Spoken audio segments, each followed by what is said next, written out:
Hi dears, university എക്സാമിന് കാണുന്നൊരു ക്വസ്റ്റ്യനാണിത്. വളരെ എളുപ്പം തന്നെ നമുക്ക് സ്കോർ ചെയ്യാൻ പറ്റുന്നത് ഒരു ക്വസ്റ്റ്യനാണ്. അപ്പോൾ നമുക്ക് നോക്കാം ഇത് എങ്ങനെയാണ് ചെയ്യുന്നതെന്ന്.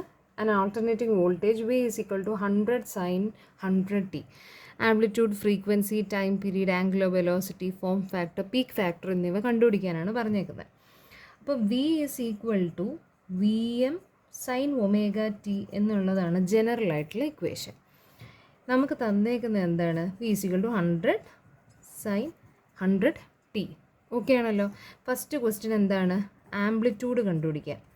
Amplitude is nothing but the maximum value, അല്ലെങ്കിൽ നമുക്കതിനെ എന്തെന്ന് പറയാം? Vm എന്ന് പറയാം. അതെന്ന് പറയുന്നത് എത്രയാണ്? 100 വോൾട്ട്. ഈ Vm 100 ആണ്. Second question is frequency. Frequency നമുക്കിവിടെ ഡയറക്റ്റായിട്ട് കണ്ടുപിടിക്കാൻ പറ്റത്തില്ല.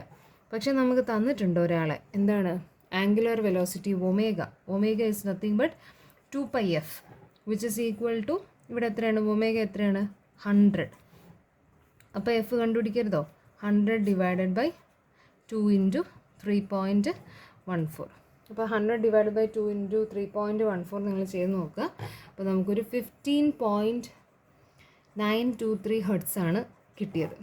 ഓക്കെ, ഇനി തേർഡ് ക്വസ്റ്റ്യൻ എന്ന് പറയുന്നത്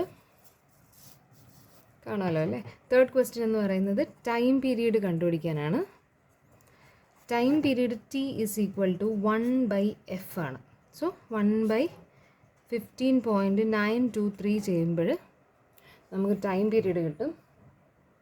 സോ അതെന്ന് പറയുന്നത് 0.0628.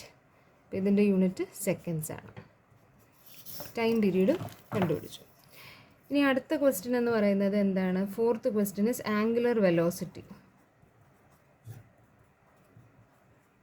Angular velocity is nothing but omega. അത് ഓൾറെഡി തന്നിട്ടുണ്ട് 100 എന്ന്. Fifth question is form factor.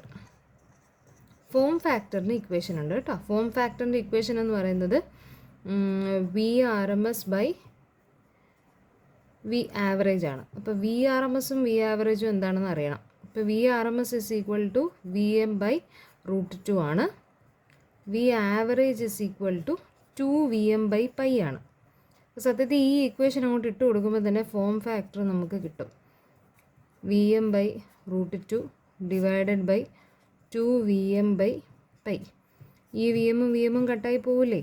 ഈ പൈ അങ്ങ് മുകളിൽ പോകും, ഈ √2 അങ്ങ് താഴെ വരും. അപ്പോൾ ഇങ്ങനെ ആയിരിക്കും നമ്മുടെ ഇക്വേഷൻ വരുന്നത്. അപ്പോൾ ഇത് ഏകദേശം 1.11 ആണ് കിട്ടുന്നത്.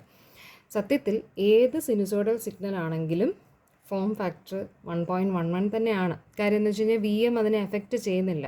Vm കട്ടായി പോകുന്നത് കൊണ്ട് നമുക്ക് ഇതേ സെയിം സാധനം തന്നെ ആയിരിക്കും എപ്പോഴും കിട്ടുന്നത്. പക്ഷെ നമ്മൾ ഇക്വേഷൻസ് എഴുതണം കേട്ടോ, എങ്കിലേ നമുക്കതിന് മാർക്ക് കിട്ടത്തുള്ളൂ. ഇനി അടുത്തതെന്ന് പറയുന്നത് പീക്ക് ഫാക്ടറാണ്.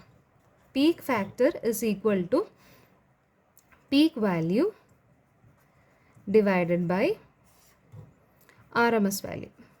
ഇപ്പോൾ പീക്ക് വാല്യൂ എന്ന് വെച്ച് കഴിഞ്ഞാൽ എന്താണ്? മാക്സിമം വാല്യൂ അല്ലെങ്കിൽ ആംപ്ലിറ്റ്യൂഡിനെയാണ് പീക്ക് വാല്യൂ എന്ന് പറയുന്നത്. അപ്പോൾ Vm ബൈ VRMSൻ്റെ ഇക്വേഷൻ എന്താണ്? Vm by √2. അപ്പോൾ ഈ Vm കട്ടായേ √2 ആയിരിക്കുമല്ലോ കിട്ടുന്നത്. അതെന്ന് പറയുന്നത് എത്രയാണ്? 1.14 ആണ്. അപ്പോൾ ഈ ക്വസ്റ്റ്യൻ കണ്ടോ, വളരെ എളുപ്പം തന്നെ നമുക്ക് ചെയ്യാൻ പറ്റുന്ന ഒരു ക്വസ്റ്റ്യനാണ്. ഈ ഇക്വേഷൻസ് മാത്രം അറിഞ്ഞാൽ മതി, വേറെ ഒന്നുമില്ല, സിമ്പിളായിട്ട് കിട്ടും. So thank you.